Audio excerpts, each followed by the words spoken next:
Hello friends, আমি দেবজ্যোতি। তো আজকে আমরা বাংলার যে দুটো সিনেমার ক্রিসমাসে ক্ল্যাশ হতে চলেছে, কাবুলিওয়ালা এবং প্রধান, সেটা নিয়ে ডিসকাস করব। এবার এর আগের ভিডিওতে আমি ডানকি ভার্সেস সালার নিয়ে অ্যানালিসিস করেছি, সেইগুলোর স্ট্রেংথ, সেগুলোর উইকনেসেস কি কি। তো সেই ভিডিওটা চেক আউট করতে পারেন। বাংলা দুটো সিনেমা আলাদা করে করার একটাই কারণ যে এই যে প্যান ইন্ডিয়া দুটো সিনেমা, এদের যা বাজেট, যা স্কেল, যা হাইপ, বা এখানকার যে শো পায় বা টিকিট প্রাইস যা রাখা হয়, সেইখানে কিন্তু একটা বাংলা সিনেমার সাথে একটা প্যান ইন্ডিয়া সিনেমার কম্পেয়ার করাটা কিন্তু একটা বাংলা সিনেমার কাছে খুব আনফেয়ার একটা জিনিস। কারণ আপনি দেখুন সেগুলো কতটা শো পায় একটা প্যান ইন্ডিয়া সিনেমা আসলে, সেগুলোর টিকিট প্রাইস অনেক বাড়িয়ে রাখা হয়, সেগুলো নিয়ে হাইপ কি থাকে। তো একটা বাংলা সিনেমা, আমি ওয়েস্ট বেঙ্গলের মধ্যেই বলছি, আর একটা হিন্দি বা একটা প্যান ইন্ডিয়া সিনেমার কিন্তু কম্প্যারিজনটা ফেয়ার কম্প্যারিজন নয়। ওয়েস্ট বেঙ্গলের বাইরে তো ছেড়েই দিচ্ছি, ওয়েস্ট বেঙ্গলের মধ্যেও ফেয়ার নয়। তো প্রথমে আমরা কাবুলিওয়ালা স্ট্রেংথ এবং উইকনেসেস নিয়ে ডিসকাস করব, তারপরে প্রধানের স্ট্রেংথ এবং উইকনেসেস নিয়ে ডিসকাস করব, এবং আমি টাইম স্ট্যাম্প দিয়ে দেবো। তো প্রথমেই যদি আমি কাবুলিওয়ালার স্ট্রেংথ নিয়ে ডিসকাস করি, সেটা কিন্তু মিঠুন চক্রবর্তী। তো দেখুন, মিঠুন চক্রবর্তী কেরিয়ারের এই স্টেজে তিনি একজন, মুম্বাইতে হিন্দি ফিল্মে তিনি একজন চরিত্রাভিনেতা, he is a character actor. বিগত 10-12 বছর ধরেই তিনি তাই। কিন্তু ওয়েস্ট বেঙ্গলে তিনি কিন্তু এখনো একজন সুপারস্টার। সেটা আমরা প্রজাপতিতেই দেখতে পেয়েছি, যে তার প্রেজেন্সে কিন্তু প্রজাপতির বক্স অফিসটা একটা হিউজ বুস্ট পেয়েছে। এবার সেটার একটা মেন কারণ যে বিগত 30-40 বছর ধরে আমাদের তো সেই রকম ফিগার খুবই কম উঠে এসছে যে যারা জাতীয় বা আন্তর্জাতিক স্টেজে নিজের কৃতিত্ব দেখাতে পেরেছে। একটা মিঠুন চক্রবর্তী, একটা সৌরভ গাঙ্গুলি বা একটা রানী মুখার্জি, মানে খুবই খুবই বড় এক্সেপশন। তো যখন কোনো বাঙালি বড় স্টার বা বাঙালি আইকনের কোনো কাজ আছে, সেটা কিন্তু বাঙালি দেখছে। আমরা রানী মুখার্জির ক্ষেত্রেই দেখলাম, মিসেস চ্যাটার্জি ভার্সেস নরওয়ে, সেটা কিন্তু ওয়েস্ট বেঙ্গল থেকে খুব ভালো ব্যবসা করেছে। কমপ্লিটলি একটা অফবিট টপিকের ওপরে সিনেমা, একটা নন মেইন স্ট্রিম টপিকের ওপরে সিনেমা, সেটাও কিন্তু খুব ভালো ব্যবসা করেছে। একটা অ্যাভারেজ বাংলা সিনেমা যা ব্যবসা করে, তার বেশ কয়েক গুণ কিন্তু ব্যবসা করেছে এই সিনেমাটা। তো মিঠুন চক্রবর্তী এটা সব থেকে বড় প্লাস পয়েন্ট। সেকেন্ড যে প্লাস পয়েন্ট, সেটা হচ্ছে এটা কিন্তু রবীন্দ্রনাথ ঠাকুরের গল্পের অ্যাডাপ্টেশন। এবার আমরা যেটা দেখেছি যে কোনো সিনেমায় যদি খুব স্ট্রং বাঙালি কানেক্ট থাকে, বাংলা সাহিত্য বা বাংলা কালচার থেকে উঠে আসা, তো সেটা কিন্তু দর্শকের সাথে কানেক্ট করছে কোথাও গিয়ে। আমরা লাস্ট ইয়ারই দেখলাম বল্লভপুরের রূপকথা, সেটা বাদল সরকারের নাটকের ওপরে, এবং তারা কিন্তু প্রমোটও করেছিল এটা বাদল সরকারের নাটকের এই যে কালচারাল কানেক্টটা। তাদের একটা গান ছিল বাদল সরকারের গান, তো ওটা তারা কিন্তু খুব প্রমোট করেছিল এই যে কালচারাল কানেক্টটা। এবং রবীন্দ্রনাথ ঠাকুরের সিনেমা কিন্তু আমরা খুব বেশি দেখি না, মানে রবীন্দ্রনাথ ঠাকুরের গল্পের থেকে সিনেমা আমরা কিন্তু খুব বেশি দেখি না বড় পর্দায়। ছোট পর্দায় মাঝে সাঝে দেখি, ছোট পর্দা মানে ওটিটি বা টিভিতে আমরা মাঝে সাঝে দেখি, কিন্তু বড় পর্দায় কিন্তু আমার লাস্ট মনে হচ্ছে সম্ভবত ঋতুপর্ণ ঘোষের নৌকা ডুবিটাই লাস্ট ছিল কোনো রবি ঠাকুরের গল্পের অ্যাডপ্টেশন বা উপন্যাসের অ্যাডপ্টেশন। তারপরে ডিটেকটিভ অ্যাডপ্ট হয়েছে ওটিটিতে, অনির্বাণ ভট্টাচার্য ছিলেন। তো বড় পর্দাতে কিন্তু রবি ঠাকুরেরও একটা কামব্যাক হতে চলেছে বলা যায়, তার কাজ নিয়ে অনেকদিন পরে সিনেমা হতে চলেছে। তো সেটা একটা ইউএসপি। আর থার্ড যেটা, সেটা হচ্ছে এটা কিন্তু এটার ডিস্ট্রিবিউটার হচ্ছে এসবিএফ। তো দেখুন, এসবিএফ এটার প্রডিউসার এবং ডিস্ট্রিবিউটার, এবং ডানকিও কিন্তু ওয়েস্ট বেঙ্গলে এসভিএফ ই ডিস্ট্রিবিউট করছে। তো কাবুলিওয়ালা এবং ডানকিকে কিন্তু এসভিএফ প্রচুর শোজ দেবে। এবং ইনিশিয়ালি যেহেতু এটা অ্যাডভান্টেজ হতে চলেছে, এটাও একটা কারণ, যদি ইনিশিয়ালি অনেকগুলো শো পেয়ে যায় এবং ইনিশিয়াল উইকের সাথে ক্রিসমাসের উইকেন্ডটাও, মানে যে ক্রিসমাসের যে ছুটিটা আছে সেটা যেহেতু কোইনসাইড করছে, তো ইনিশিয়ালি একটা কিন্তু বড় ব্যবসা কাবুলিওয়ালা করতে পারে। এবার শো প্রচুর কাবুলিওয়ালা পাবে, এটা শিওর। তো এই তিনটে আমার মনে হয় যে মেন স্ট্রেংথ কাবুলিওয়ালার। এবার যদি আমরা কাবুলিওয়ালার উইকনেসেসে আসি, প্রথমত যেটা, সেটা হচ্ছে কাবুলিওয়ালা এই কনসেপ্টটা, এটা এখনকার জেনারেশনে খুব আনফ্যামিলিয়ার একটা কনসেপ্ট। কাবুলিওয়ালা গল্পটা লেখা হয়েছিল 1892-তে, 1953 সালে ছবি বিশ্বাসের সিনেমাটা তৈরি হয়। সেই সময় কিন্তু কাবুলিওয়ালার কালচারটা ছিল, একটা কমিউনিটি ছিল যারা আফগান অরিজিন থেকে এখানে এসে তারা আখরোট বেচতো, তারা হিং বেচতো, তারা বিভিন্ন রকম শীতের বস্ত্রাদি বেচতো। তাদের একটা কমিউনিটি ছিল, তাদের একটা ভিজিবিলিটি ছিল, যেটা কিন্তু হারিয়ে গেছে, বহু বছর আগেই হারিয়ে গেছে। তো এই কমিউনিটিটাকে নিয়ে গল্প বা এই কাবুলিওয়ালা চরিত্রটা, এটা কিন্তু এখনকার জেনারেশনের কোনো ফ্যামিলিয়ারিটিই নেই। তারা কিন্তু কাবুলিওয়ালা দেখেনি, কাবুলিওয়ালা কি তারা জানে না। তো এটা কিন্তু একটা উইকনেস, যে এই যে কাবুলিওয়ালা কনসেপ্ট, এটা কিন্তু একটা টোটালি একটা আনফ্যামিলিয়ার কনসেপ্ট। সেকেন্ড যে আমি যদি পয়েন্টটাতে আসি সেটা হচ্ছে পলিটিক্স। দেখুন, একটা গল্প, কাবুলিওয়ালা গল্পটা আপনি যদি তুলে নেন, সেটা লেখা হয়েছিল অন্য একটা পলিটিক্যাল ক্লাইমেটে, এবং এখন রাজনৈতিক যে পলিটিক্যাল ক্লাইমেট সেটা বদলে গেছে। কিন্তু আপনি যদি কাবুলিওয়ালার গল্পটা পড়েন, কাবুলিওয়ালা গল্পের সেটা কিন্তু কোনো রাজনৈতিক বা সামাজিক গল্পই নয়, সেই গল্পটা হচ্ছে একটা ফাদার সান বন্ডিং এর, সরি, ফাদার ডটার বন্ডিং এর গল্প। যে একটা বাবা, সে তার মেয়ে যে আফগানিস্তানে তাকে ফেলে এসছে, সে এখানে এসে এই কলকাতার মেয়েটিকে, যে মিনি বলে যে মেয়েটার নামটা ছিল, যে তার মধ্যে সে তার মানে ইয়েকে খুঁজে পাচ্ছে, সে তার মেয়েকে খুঁজে পাচ্ছে। এবং গল্পের মেন যে থিমটা ছিল যে ভালোবাসা, এই যে বাবার সাথে মানে বাবার সাথে মেয়ের ভালোবাসা, এটা দেশ কাল সীমানা ধর্ম সবকিছুর ঊর্ধ্বে, এটার মধ্যে কিন্তু কোনো রাজনীতির গন্ধ নেই। এবার এই ট্রেলারটার মধ্যে আমরা বুঝতে পারলাম যে এখানে একটা জিনিস অ্যাড করা হয়েছে, সেটা হচ্ছে একটা, কি বলবো, একটা হিন্দু মুসলিম এই যে কনফ্লিক্টটা, যেটা আমাদের বর্তমান রাজনৈতিক পরিপ্রেক্ষিতে উঠে আসছে, তো সেটা কিন্তু এটার মধ্যে ঢোকানো হয়েছে, যেটা অরিজিনাল গল্পে ছিল না। অরিজিনাল গল্প ছিল হচ্ছে যে ভালোবাসা, একটা মেয়ের প্রতি একটা বাবার ভালোবাসা, সেটা সবকিছুর ঊর্ধ্বে। এটা কিন্তু অরিজিনাল গল্পটার থিম ছিল। এবার এখানে এই যে পলিটিক্সটা ঢুকানো হয়েছে, এবার দেখুন এখানে যে মেসেজটা দিতে চাওয়া হয়েছে যে সাম্প্রদায়িক সম্প্রীতির, আমি সেটার এগেনস্টে একদমই নয়, সেটা খুব ভালো একটা মেসেজ এবং আমি সেটা সমর্থনও করি। এই গল্পটায় কেন, এটার তো গল্পটায় দরকার ছিল না। এবং যেহেতু এখানে একটা রাজনৈতিক অ্যাঙ্গেল দেওয়া হয়েছে এবং 1965 সালে বেস করা হয়েছে, সম্ভবত যেহেতু 1965 সালে ভারত পাকিস্তানের একটা যুদ্ধ হয়েছিল, তো হাওয়া গরম ছিল, তো সেই জন্য হয়তো 1965 সালটা চয়েস করা, তাছাড়া তো অন্য কোনো কারণ আমার মাথায় এলো না। তো এইখানে গল্পটা বেস করা এবং এই রাজনৈতিক অ্যাঙ্গেলটা দেয়া, এটা কিন্তু গল্পটার অরিজিনাল গল্পটার যে ইনোসেন্সটা ছিল সেটা কিন্তু কোথাও গিয়ে কেড়ে নিচ্ছে। মানে অরিজিনাল গল্পটা আমি যেটা বলছি, এটা বাবার সাথে সন্তানের ভালোবাসার গল্প, যেটা দেশ কাল সীমানা সবকিছুর ঊর্ধ্বে, এটাই মেসেজ ছিল। তো এখানে পলিটিক্সটা ঢুকিয়ে কিন্তু কোথাও গিয়ে হয়তো বেশিরভাগ অডিয়েন্স বা একটা বড় অংশের অডিয়েন্স হয়তো টার্ন অফ হয়ে যেতে পারে। আর থার্ড যেটা বলবো সেটা হচ্ছে সুমন ঘোষ কিন্তু খুব নন মেইন স্ট্রিম একজন ডাইরেক্টর। সুমন ঘোষ খুব ভালো ডাইরেক্টর, তিনি পদক্ষেপের মতো সিনেমা বানিয়েছেন, তিনি নোবেল চোরের মতো সিনেমা বানিয়েছেন, কিন্তু সেগুলো ক্রিটিক্যালি অ্যাক্লেমড হলেও বা সেগুলো পুরস্কৃত হলেও সেগুলো কিন্তু কমার্শিয়ালি সাকসেসফুল নয়। আপনি তার হিন্দি সিনেমাও দেখুন, সেটা আর্গুমেন্টেটিভ ইন্ডিয়ান হোক, সেটা আধার বলে যে একটা সিনেমা বানিয়েছিলেন, এগুলোও কিন্তু কমার্শিয়ালি সাকসেসফুল হয়নি। তার যে অ্যাপ্রোচটা আছে সেটা খুব নন মেইন স্ট্রিম একটা অ্যাপ্রোচ। এবার কাবুলিওয়ালা সিনেমাটা হয়তো খুব ভালো হতে পারে, সুমন ঘোষ খুব ভালো একজন ডাইরেক্টর, সেই বিষয়ে সন্দেহ নেই। এবার সেটা হয়তো পুরস্কারও আনতে পারে, সেটা হয়তো অ্যাক্লেম পাবে, পুরস্কার পাবে, সবই ঠিক আছে। মিঠুন চক্রবর্তী, আমি তো মানে ট্রেলার দেখেই বলেছিলাম যে এটা তার চতুর্থ জাতীয় পুরস্কার হলে কিচ্ছু আশ্চর্যের হবে না।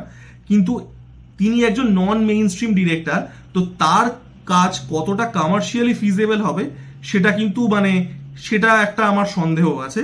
তো এই গেল কাবুলিওয়ালাকে নিয়ে অ্যানালিসিস, তার স্ট্রেংথ এবং উইকনেসেস। তো এবার আমরা প্রধানকে নিয়ে ডিসকাস করব। তো এবার প্রধানের যদি আমরা স্ট্রেংথ এবং উইকনেসেস নিয়ে আলোচনা করি, তো প্রধানের সব থেকে বড় স্ট্রেংথ হচ্ছে দেবের রিসেন্ট ট্র্যাক রেকর্ড। তো আপনি দেখুন, দেবের 2007 থেকে 2015 অব্দি দেব সাউথের রিমেক ধর্মী সিনেমা করে তার একটা হিউজ অডিয়েন্স তৈরি হয়েছিল, টিয়ার 2 টিয়ার 3 সিটিজে, গ্রামে গঞ্জে। তারপরে তার একটা ব্রিফ পিরিয়ড অফ ডিক্লাইন আসে, একটু নিউ এজ, একটু হার্টকে কমার্শিয়াল সিনেমা করতে গিয়ে। পোস্ট 2019 কিন্তু Dev has reinvented himself as a multiplex friendly star, একজন সিটি ফ্রেন্ডলি স্টার হিসেবে সাঁঝবাতি অনওয়ার্ডস, এবং তার পরবর্তী তার যে সিনেমাগুলো এসছে সেগুলো কিন্তু মাল্টিপ্লেক্স ধর্মী ছবি, এবং সেগুলোও কিন্তু হিউজলি সাকসেসফুল হয়েছে। একটা প্রজাপতি হোক, একটা টনিক হোক, কাছের মানুষ, তারপরে কিসমিস, এগুলোও কিন্তু সাকসেসফুল হয়েছে। এবার দেব কিন্তু বারবার করেই বলেছে সে কিন্তু এই জাতীয় সিনেমাতে, এই মানে আরবান সেন্ট্রিক ফ্যামিলি ড্রামাতে সে বিশ্বাস করে না, তার বিশ্বাস কিন্তু কমার্শিয়াল সিনেমা। এবার এই ক্ষেত্রে কিন্তু আমরা দেখতে পাচ্ছি 2023-এ বিশেষ করে যে সে কিন্তু একটা আস্তে আস্তে সে একটা স্টেপ ফরওয়ার্ড নিচ্ছে। বোমকেশে তার কিছু অ্যাকশন দৃশ্য ছিল, বাঘাযতীনেও ছিল, পিরিয়ড সিনেমাতে যেরকম থাকে। এরপরে প্রধানেও আমরা দেখতে পাচ্ছি কিছুটা হলেও অ্যাকশন আছে। তারপরে খাদান আসছে, যেটা শোনা যাচ্ছে একটা পুরোপুরি কমার্শিয়াল সিনেমা। তো দেবের এখন কেরিয়ারে, দেবের যেখানে দাঁড়িয়ে আছে দেব এই দুরকম সিনেমাতে, দেবের কিন্তু দুটো দর্শকই আছে।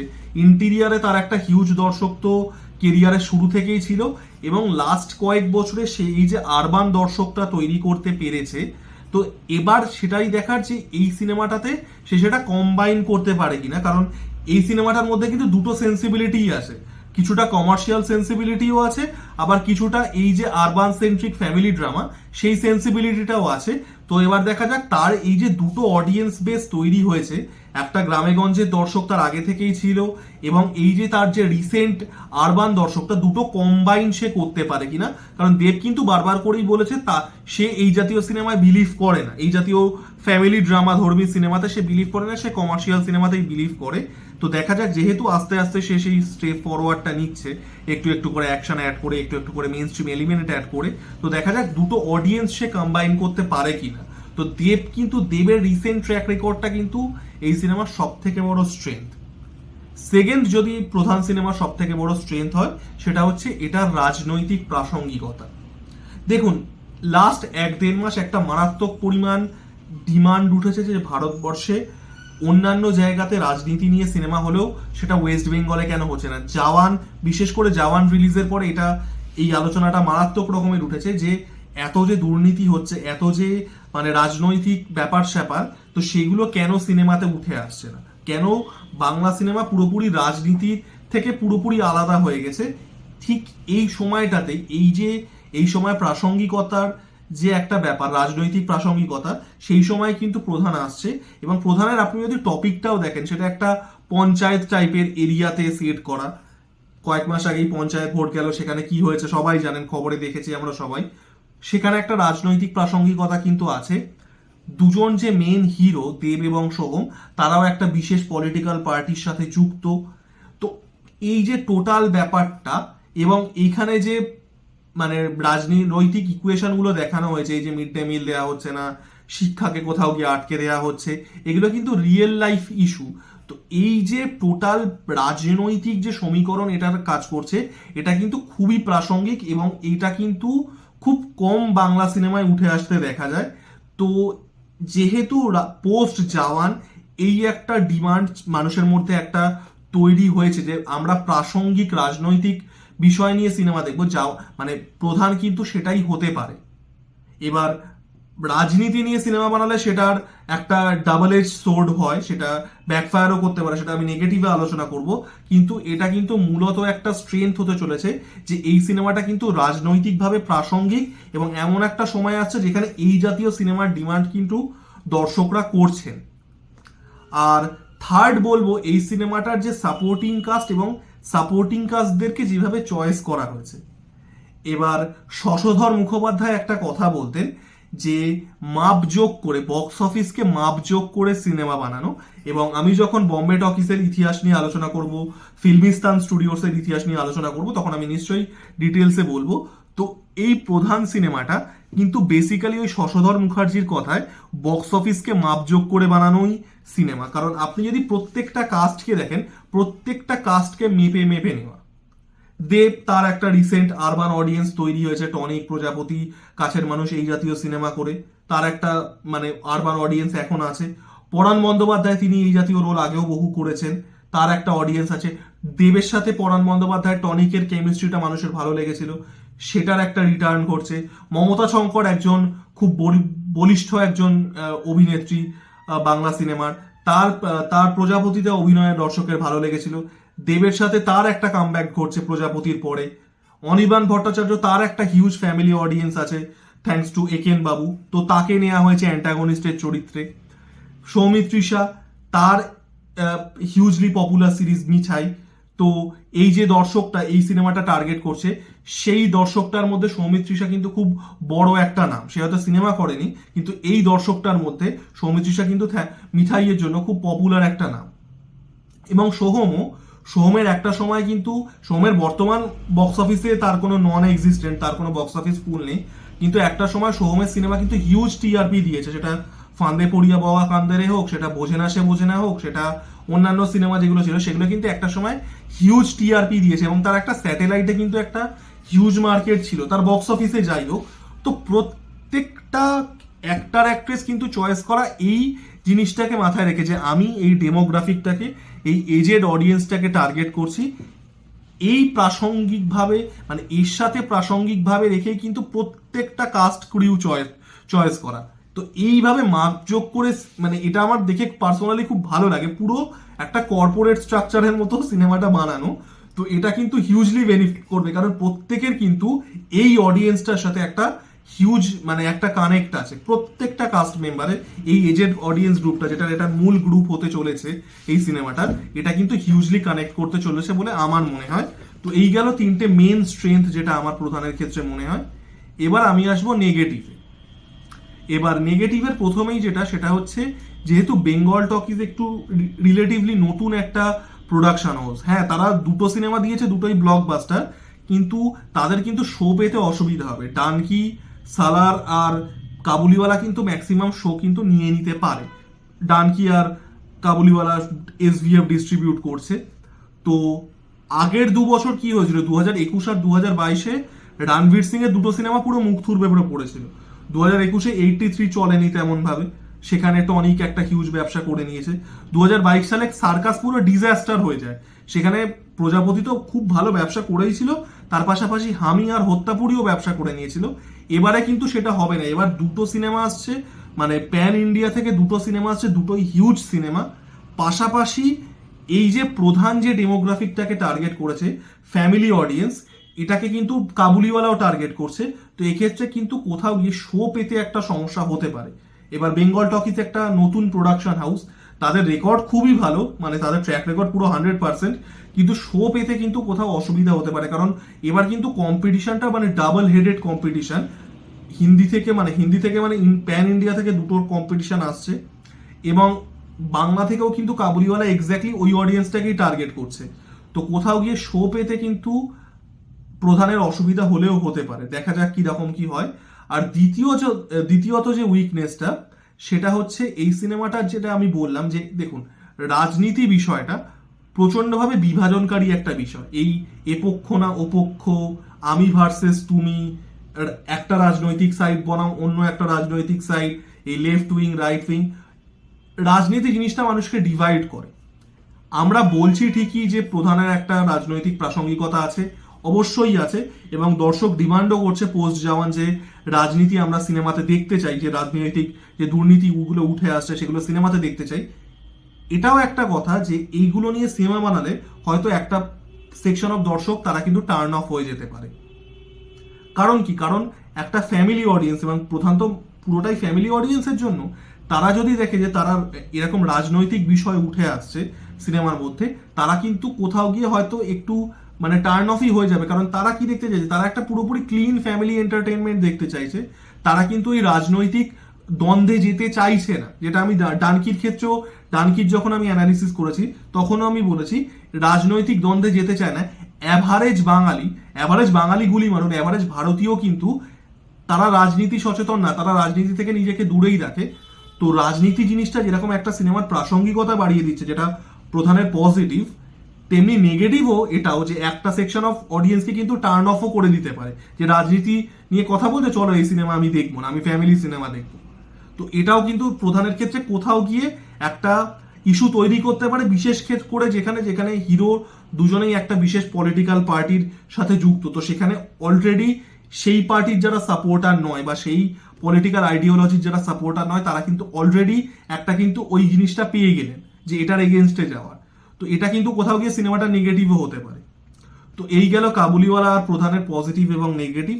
ব্যক্তিগতভাবে আমার মনে হয় প্রধানের উইকনেসেস গুলো কম আছে, কারণ যেটা বললাম যে তারা বক্স কিন্তু সব ক্লিক করছে। তো আমার যেটা মনে হয় প্রধান বক্স অফিসে অ্যাজ কম্পেয়ার টু কাবুলিওয়ালা চলার চান্স বেশি। তো দেখা যাক শেষমেশ কি দাঁড়ায়। তো এই গেল কাবুলিওয়ালা আর প্রধানের স্ট্রেংথ এবং উইকনেসেস। আমার ভিডিওটা কেমন লাগলো জানাবেন, লাইক কমেন্ট এবং সাবস্ক্রাইব করে আমার পাশে থাকুন। ধন্যবাদ।